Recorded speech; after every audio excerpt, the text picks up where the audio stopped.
Maintenant, nous avons affaire à quelque chose, pour autant que je sache, appartient encore au futur. Si ce n'est pas le cas, il y a quelque chose que je n'ai pas encore découvert, il y a toujours possibilité d'une erreur.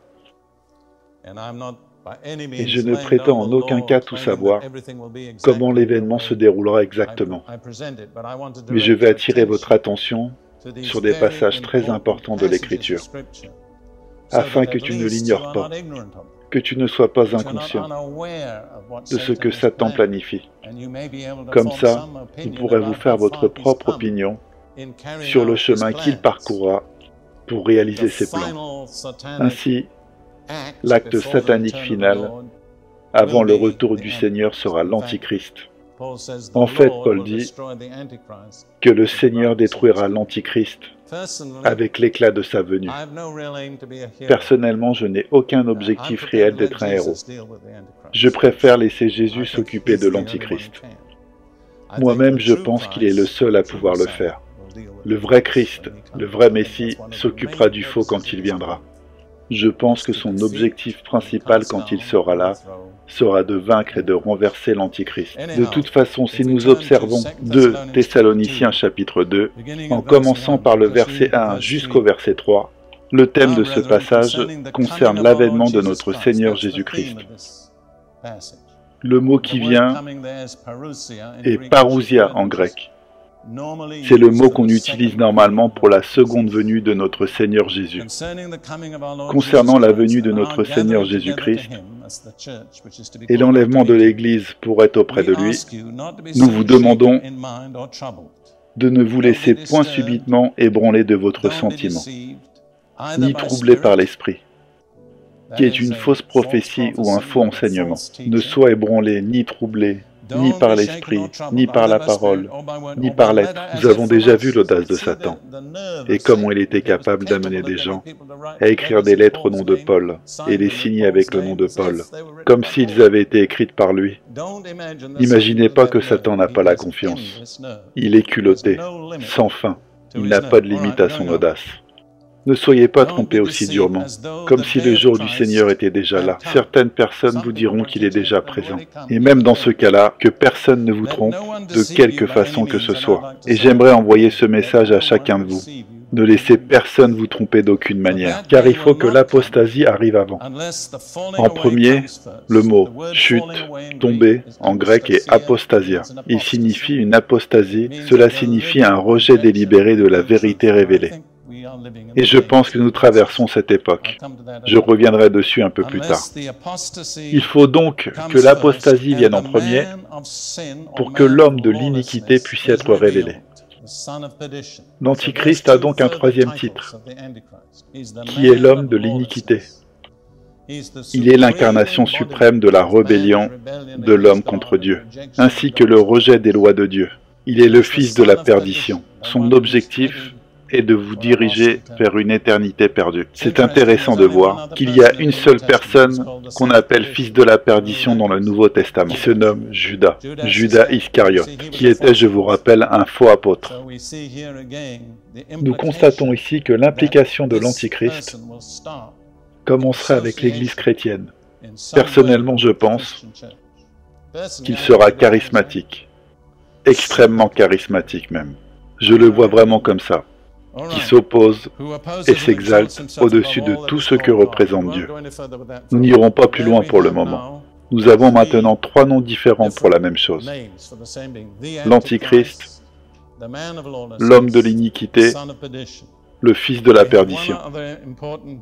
Nous avons un nom important qui ressort dans l'Apocalypse 13. Au milieu du verset 1, on peut apercevoir la vision que Jean avait dans cette révélation. Il cite « Puis je vis monter de la mer une bête qui avait 10 cornes et 7 têtes, et sur ses cornes 10 diadèmes, et sur ses têtes des noms de blasphème. La bête que je vis était semblable à un léopard. Ses pieds étaient comme ceux d'un ours, sa gueule comme une gueule de lion. Le dragon lui donna sa puissance et son trône, et une grande autorité. Qui est le dragon? Satan? C'est tout à fait clair. Alors voici une personne qui va se lever, à qui Satan donnera sa puissance. Pourquoi Satan donnera-t-il son pouvoir à cette personne?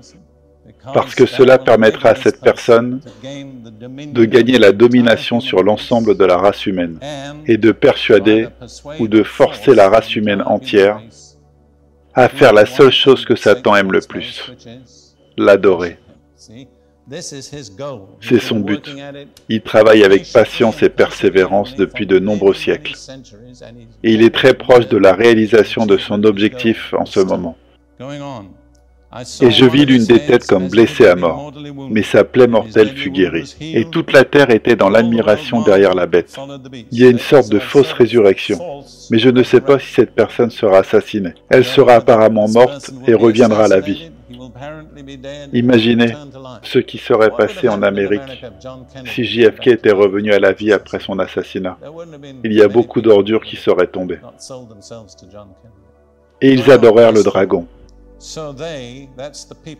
parce qu'il avait donné l'autorité à la bête. Ils adorèrent la bête, en disant, « Qui est semblable à la bête? Et qui peut combattre contre elle ?» Ceci est le quatrième titre, la bête sauvage. C'est un mot grec qui signifie créature sauvage, un prédateur tel qu'un léopard ou un lion. Dans la Révélation, il y a un contraste très délibéré entre deux personnes. La bête sauvage qui est le souverain du Satan et de l'agneau qui est le souverain de Dieu. Et je pense que c'est très important pour nous tous de garder cela à l'esprit, que nous ne devons pas cultiver la nature de la bête, mais nous devons cultiver la nature de l'agneau. Vous voyez, lorsque le Saint-Esprit est descendu au début du ministère de Jésus et qu'il a cherché quelqu'un pour s'installer, quelle nature a-t-il recherché? Il a recherché l'agneau. Et Jean-Baptiste a dit, « Voici l'agneau de Dieu, et sur lui que l'Esprit Saint soit posé. » Je crois que c'est un des grands problèmes qui concerne chacun de nous. Parce que le monde d'aujourd'hui est tellement compétitif, les gens sont si intenses, si extrêmes et si violents, que c'est assez facile de laisser la nature de la bête nous infiltrer. Alors n'oublions pas, ce que Dieu veut en nous est la nature de l'agneau. Regardons une description de l'agneau dans l'Apocalypse 5, commençant au verset 5. Jean qui avait cette vision d'un rouleau, un livre, dans la main de Dieu, et personne n'a été jugé digne d'ouvrir le rouleau. Et ainsi Jean pleurait. Et l'un des anciens lui dit, « Ne pleure pas, voici le lion qui est de la tribu de Juda, la racine de David, a vaincu pour ouvrir le livre et ses 7 sceaux. » C'est vraiment dramatique, parce que Jean cherchait une lignée. Et qu'a-t-il vu? Et je regardais. Et voici, il y avait au milieu du trône et des 4 animaux, et au milieu des anciens, un agneau, qui se tenait là comme mis à mort. Alors le lion est un agneau, qui est une contradiction délibérée. Donc le souverain désigné par Dieu n'a pas la nature de la bête. Il a la nature de l'agneau. Il est hautement exalté au-dessus de tous les autres, parce qu'il a donné sa vie, parce qu'il a l'humilité, parce qu'il a suivi la voie de la douceur de l'humilité, parce qu'il n'a pas résisté à son arrestation et à ses persécuteurs. Je crois vraiment que l'Église de nos jours devrait afficher la même nature. Je veux dire que je ne crois pas que c'est facile. Je veux dire que l'Église devrait retourner vers Dieu, en suivant le même chemin que celui de la croix. Je pense que nous devons conquérir dans ce sens cette nature, et la force de Dieu sera véritable. Vous savez ce que je crois? C'est une leçon que nous devons tous apprendre, car, de nos jours, il y a beaucoup d'enseignements dans l'Église qui nous parlent de ce que nous pouvons faire, de notre puissance et de ce que la foi peut accomplir. Mais croyez-vous réellement que cela va rapprocher l'homme de la nature de l'agneau, la nature charnelle? Cette nature doit être crucifiée avant que nous puissions rentrer dans le projet de Dieu nous concernant. Revenons maintenant à l'Apocalypse 13 et jetons un coup d'œil à quelques parties de ce chapitre. Nous avons vu qu'ils adoraient tous la bête. Ils étaient tous convaincus qu'il n'y avait aucun espoir de faire la guerre avec la bête. On ne sait pas comment cela se produira exactement. Mais supposons qu'un dirigeant mondial prenne le pouvoir et qui accumulerait toutes les armes nucléaires en n'autorisant personne d'autre à en avoir. Personne ne voudrait faire la guerre avec lui. Ça serait un suicide rien que de le contempler. Je ne dis pas que c'est une certitude, mais ce que j'essaye de vous démontrer, c'est que la situation qui est décrite dans ce chapitre est très proche de cela. Et elle ouvrait la bouche en blasphème contre Dieu, blasphémant son nom et son tabernacle, et ceux qui habitent au ciel. Il est le challenger de Dieu. Il n'est pas un ennemi secret. Il secoue son poing face à Dieu Tout-Puissant. Encore une fois, nous pouvons voir que beaucoup ont une attitude qui ressemble à cela. Et il lui fut donné par qui? Je présume par Dieu. C'est une pensée effrayante qu'il a été accordé de faire la guerre avec les saints. Qui sont les saints? J'espère que ce sera nous. Et pourtant, quand je dis « j'espère que ça sera nous », c'est une sorte d'espoir un peu ambigu, n'est-ce pas? Je veux dire que je veux bien être un saint, mais je ne veux pas que la bête fasse la guerre avec moi. Vous devrez peut-être choisir entre deux options. Vous voyez, il lui a été accordé de faire la guerre avec les saints et pour les vaincre. J'essaie de vous faire comprendre que le christianisme n'est pas une victoire facile. En fait, je pense que dans un sens, c'est inclus dans notre foi, la volonté d'être apparemment vaincu par la défaite. Tu vois, Jésus se soucie très peu de l'opinion de ce monde. Avez-vous déjà pensé à ce que ça a été sa dernière apparition publique en tant que cadavre sur une croix? Il n'a jamais cherché à créer l'apparence. Il n'est jamais réapparu sauf pour les croyants. Doit-on nous soucier réellement de l'opinion du monde? Est-ce que nous sommes devenus des hommes uniquement composés de chair? Allons plus loin.